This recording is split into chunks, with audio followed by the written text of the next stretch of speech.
Hey, how you going again? Um, we're still on EIGRP in this video, but what we're going to do is just put authentication onto the serial interfaces. So authenticate EIGRP is what we're chasing between our routers, and that helps us if we get hacked and other things. Other people don't have authentication or don't have our key. We can play around. So this is fairly basic. It's not really chunky, but anyway. I've modified this a little bit. I've got different clock speeds in there. I haven't actually changed the bandwidth. Oh no, I changed the bandwidth, sorry. The clock speed, sorry, I haven't changed the bandwidth. I digress. But anyway, let's do authentication. So let's pop onto router 1. So pretty much what we're going to do is actually create... Oh, that's crazy stuff, isn't it? Anyway, we're going to create a key and then apply the key chain to our interfaces. So let's hop in. Actually, what we should do to start with is just make sure it's all working. Show IP route, and pretty much what we want to do is get from router 3. So we've got 2 paths to the little connection on the other side there, and the 192.168.10.64 network. We also have that, so everything is working at the moment. So let's pop in and start doing our stuff. So configure terminal, so into config mode, and in here we actually start creating a key chain. So key space chain, and you put a question mark in and you put a word in, and this word is what you're going to actually apply. It's unique to this side.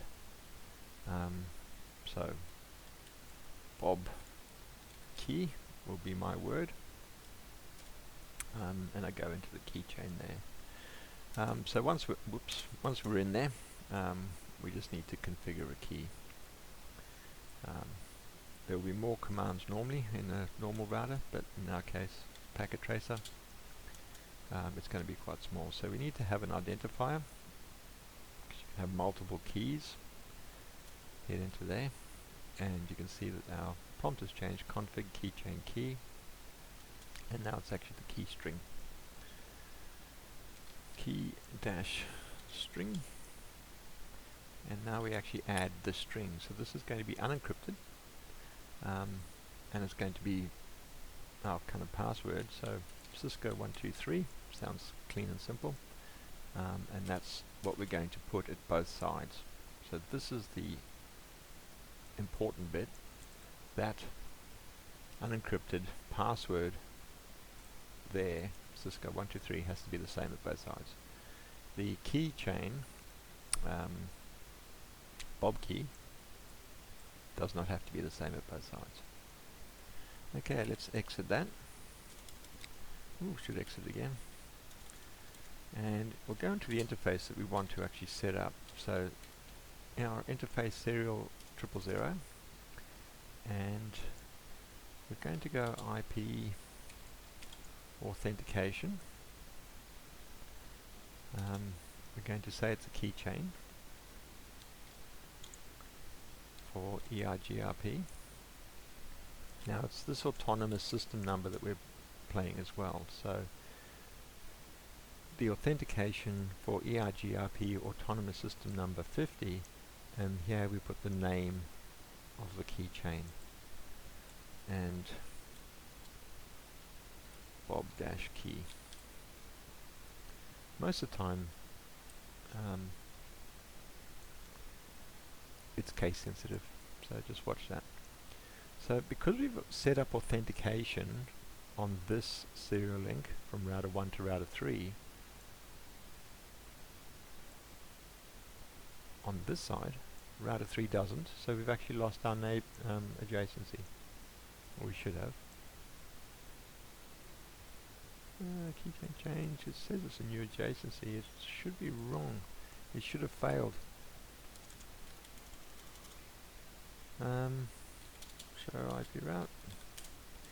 Said should have failed. Maybe I've still got old config on there for that keychain. Let's go and have a look. Enable a new adjacency. Show run.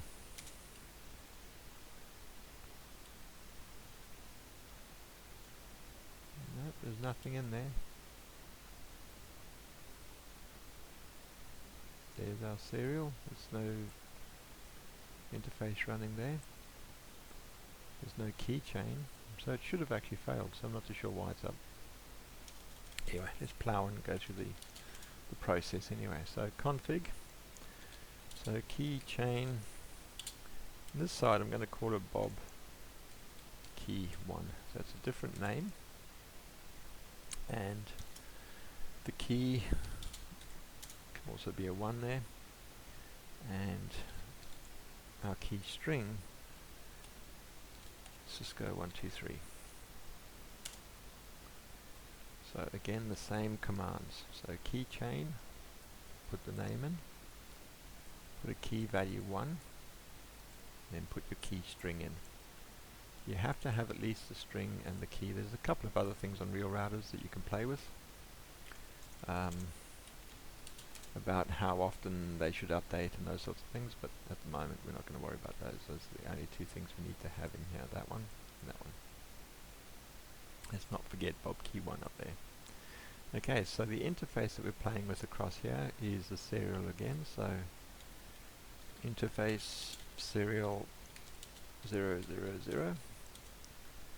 and IP authentication again. So our authentication is again going to be a key, and it's for EIGRP.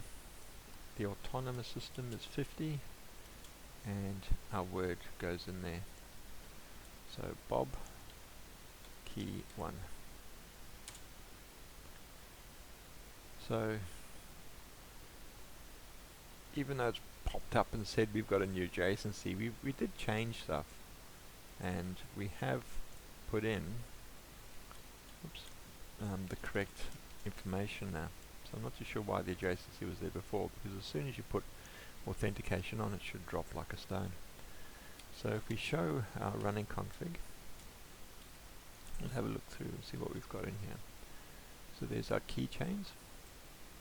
Key 1 string Cisco 123, the important bit, and we've added on that portion there, IP authentication, keychain, EIGRP, the autonomous system, which is 50, and we said let's use this keychain on this interface. So it implies if you've got different keychains for different connections to different routers, then you can put them in as well and play around with authentication. So good, that's authentication in a nutshell. Everything is still working. I think that's about it. We can't actually see that it's running. IP interface, nope, show interfaces serial 000, and I don't think it'll show much in here whether we're authenticating or not. But yeah, all good. So it's saying it's up. So that's nice. We'll come back to what's in here in the next video, or another video. Cool, done. That's all we need. So if you want to set up the other ones, feel free. I'll stop there. Cheers.